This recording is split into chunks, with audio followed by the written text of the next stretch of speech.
quotidien du côté du continent du centre français, c'est au Cameroun. Nous vous saluons, nous sommes grés d'être des vôtres aujourd'hui en ce jour.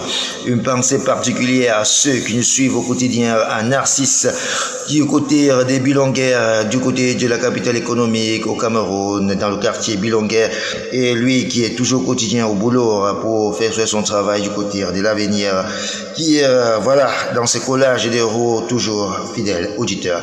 Et nous saluons sans toutefois oublier aussi Elvira Ngorsir, étudiante du côté de l'université de Douala, fidèle auditrice qui nous suit toujours sur Patrick Infonous, et depuis le côté des États-Unis d'Amérique, Claudia qui nous suit au quotidien. Nous saluons, nous sommes grés d'être des vôtres en ce jour pour l'actualité de la presse. Le journal Le Drapeau qui en ce jour impôt numérique, le Cameroun vise les plateformes étrangères, c'est-à-dire en page 4. Pourquoi? Les raisons pour lesquelles le Cameroun vise les plateformes étrangères.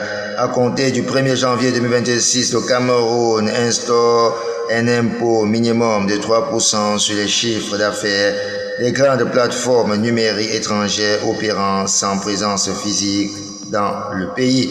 Voilà qui déclare. Et à notre autoroute Yaoundé-Douala, en page 3, la phase 2 entre dans le Congrès. Le journal Forum Libre qui titre en ce jour accès à l'eau potable.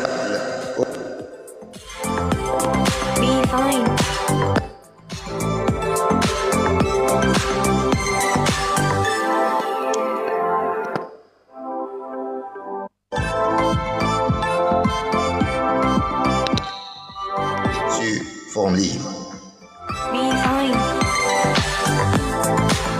Le journal L'Œil du Sahel qui titre en ce jour Ngaoundéré, Motas émet le budget 2026 sur les rails. C'est-à-dire en page 3 sur L'Œil du Sahel de ce matin. Et à notre loi de finances 2026 circulaire portant instruction relative à l'exécution de la loi finance, au suivi et au contrôle de l'exécution du budget de l'État des autres entités politique. Voilà que déclare le Sahel de ce matin.